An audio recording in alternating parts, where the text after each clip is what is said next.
काली अमावस की रात थी और रात के गहरे सन्नाटे को चीरते हुए एक औरत के चीखने की आवाजें पूरे जंगल के शांत माहौल को दहशत से भर रही थी। वो औरत इस तरह से चिल्ला रही थी जैसे किसी ने उसके बदन पर खौलता हुआ पानी डाल दिया हो। रात को अपने खेतों में पानी देने के लिए आया हुआ हरिया किसान अभी तक इन आवाजों को सुन नहीं पाया था, क्योंकि उसके बेटे किशन ने उसे नया मोबाइल फोन जो लाकर दिया था शहर से, और बस उसी मोबाइल फोन में ईयरफोन लगाकर वो कोई पुराना गाना सुनने में मग्न था। लेकिन जैसे ही गाना खत्म हुआ, उस औरत की चीखने की आवाज हरिया किसान के कानों से टकराई। हरिया का दोस्त रामू भी खेत में ही घाट पर गहरी नींद में खर्राटे मार रहा था। रात के उस सन्नाटे में औरत की चीखने की आवाज सुनकर ठंड के मौसम में भी हरिया किसान के माथे से पसीना टपकने लगा। रामू, अरे ओ रामू, अरे जल्दी उठ, क्या खर्राटे मारकर सो रहा है? अरे इतनी रात को ये जंगल में कौन औरत चीख रही है? पूरी तरह से चीख रही है। अरे क्या हुआ?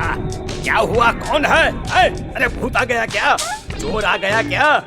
अरे न चोर आया है न भूत आया है। मैं ये कह रहा हूँ कि क्या तूने इस औरत के चीखने की आवाज सुनाई देती है कि नहीं? अरे कौन सी औरत? अरे हाँ, ये आवाज है। तू पहले नहीं बता सकता था? पता नहीं कौन चुड़ैल जंगल में नाच रही है। हम घर चले जाते हैं। देखता नहीं, मैंने तो कानों में ये लगा रखा था। ओ किशन ने लाके दिया ना शहर से, गाने सुन रहा था मैं। अरे लेकिन भाई मुझे बहुत डर लग रहा है, क्या करें? अरे करना क्या है, भागो यहाँ से। भगवान जाने कौन है और क्यों इतना चीख रही है, और उस औरत की चीखने की आवाजें और ज्यादा तेज होने लगी है। हरिया और रामू के पैर डर के मारे कांप रहे थे। डर की वजह से ना वो वहां पर रुक पा रहे थे और ना ही अपनी जगह से आगे बढ़ पा रहे थे। तभी अचानक से सन्नाटा छा गया। सही मौका है, हमें यहाँ से निकल लेना चाहिए भैया। रामू और हरिया अपना गमछा उठाकर दबे पैरों जंगल के रास्ते से गांव की तरफ चलने लगे। गांव की ओर जाने वाला ये एक ही रास्ता था और आवाज भी उसी तरफ से आ रही थी। लेकिन अभी 2 मिनट पहले वो आवाज पूरी तरह बंद हो चुकी थी और जंगल में पहले जैसा सन्नाटा पसर चुका था। तभी अचानक से पेड़ों में किसी के चलने की सरसराहट रामू और हरिया को सुनाई दी। क्या तुमने कोई आवाज सुनी?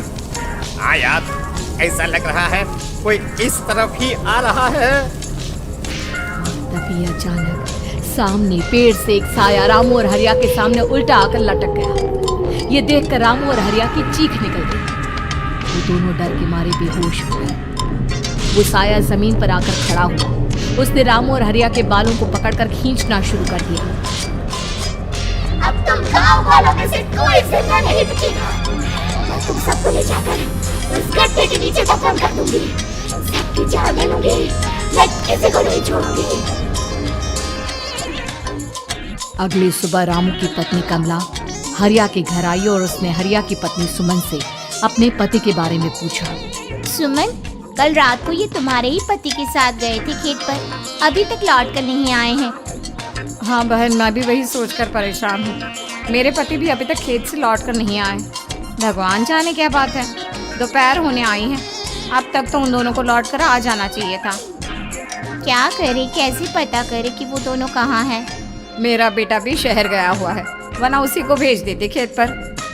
बहन, मुझे लगता है कि हम दोनों को वहाँ जाकर अपने पतियों को ढूंढना चाहिए। ठीक कहती हो तुम, चलो मैं तुम्हारे साथ चलती हूँ।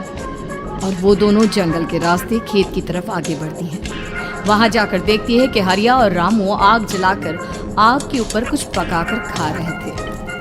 आप यहाँ पार्टी बना रहे हैं और वहाँ घर पर हमारी जान सुखी जा रही थी कि कहीं कुछ हो तो नहीं गया? मुझे कुछ नहीं हो सकता, मैं कभी नहीं मर सकता, समझे तो? अरे तबीयत तो ठीक है, ये किस तरह की आवाज में बात कर रहे हैं आप? कुछ हुआ है क्या? कुछ नहीं हुआ, बस जोरों की भूख लग रही थी इसलिए खाना बनाकर खा रहे थे। अच्छा, इतनी बदबू आ रही है, ऐसा क्या बनाकर खा रहे हैं आप? जरा हमें भी तो बताइए। अरे भाभी, क्यों परेशान हो रही हैं? मांस पकाकर खा रहे हैं। एक जंगली जानवर जानवर कल रात को खेत में आ गया था। हम दोनों ने उसे मार दिया और बस उसी का मांस पक रहा है। आप भी खाइए ना, बहुत बहुत ही स्वादिष्ट है। दिमाग खराब हो गया है क्या आप दोनों का? आप दोनों मांस कब से खाने लगे, और वो भी जंगली जानवर का? चलिए अभी कभी घर चलिए। चलेंगे चलेंगे, लेकिन पहले ये मांस तो खत्म कर ले। कुछ देर बाद रामू और हरिया कमला और सुमन के पीछे पीछे गांव की तरफ चल देते हैं। रामू और हरिया की आंखें पहले जैसी नहीं रही थी, उनमें कुछ बदल गया था। रामू अपनी पत्नी कमला के साथ घर चला जाता है और हरिया अपने घर आ जाता है। देखिए, आपने जो कुछ भी किया मैं उसके लिए आपको माफ कर देती हूँ, लेकिन आज के बाद ये रामू के साथ जाकर मांस पकाकर खाया ना, तो इस घर में घुसने नहीं दूंगी आपको। अरे दिमाग मत खराब करो, मैं वहाँ खाट पर लेटकर गाने सुन रहा हूँ, मुझे परेशान मत करना। इतना तमाशा खड़ा कर दिया, दोपहर तक घर लौट कर नहीं आए और अब गाने सुने। लेकिन हरिया घर के बाहर आंगन में जाकर चुपचाप लेट गया और गाने सुनने लगा। गाने सुनते सुनते हरिया को नींद आ गई। सुमन ने उसके कान से ईयर प्लग हटाया और अपने आप से कहा, जरा मैं भी तो सुनकर देखूं, ऐसे कौन से गाने सुनते हैं। उधर मोबाइल में एक अजीब सा गाना बजने लगा।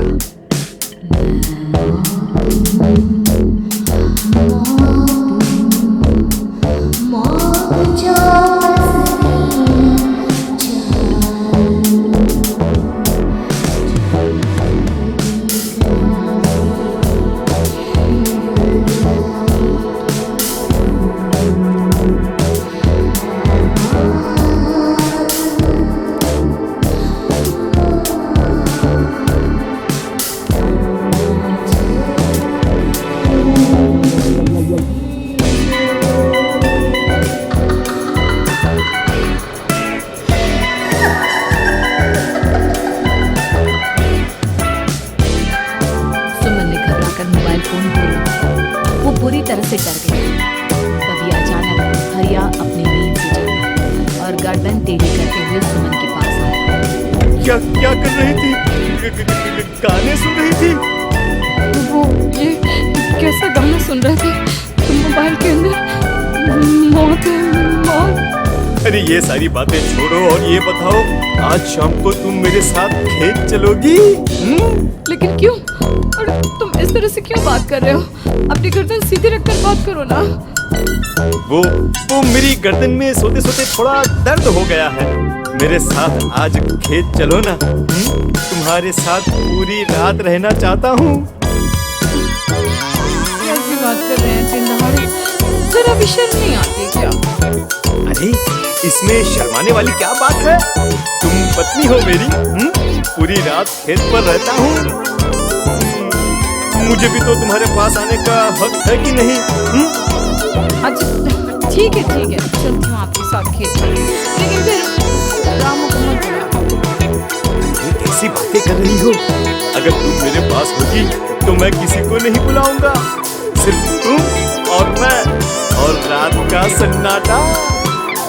शाम के वक्त हरिया सुमन को अपने साथ खेत पर ले जाता है। आसमान में चांद पूरी तरह से चमक रहा था। हरिया ने अपने खेत में बनी हुई छोटी सी झोपड़ी के अंदर सुमन को अपने पास बिठा लिया और उसके बालों में हाथ फिराते हुए कहा, इतनी खूबसूरत हो तुम, बहुत सुंदर लग रही हो। एक चांद से भी ज्यादा सुंदर लग रही हो। ऐसी बातें मत करिए ना, मुझे शर्म आती है। अपनी आंखें खोलकर जरा मेरी तरफ तो देखो। अरे देखो तो सही। सुमन ने शर्माते हुए जैसे ही अपनी आंखें खोली, उसके होश उड़ गए। हरिया के बड़े बड़े दांत निकल आए थे और वो पूरी तरह से एक जानवर की तरह नजर आ रहा था। कौन है तुम? मेरे पति नहीं हो। कौन है तुम? मुझे जाने दो। हरिया ने सुमन के हाथ को कसकर पकड़ लिया। उसके नुकीले नाखूनों की वजह से सुमन के हाथ से खून बहने लगा था। बहुत दर्द हो रहा है, मुझे जाने दो।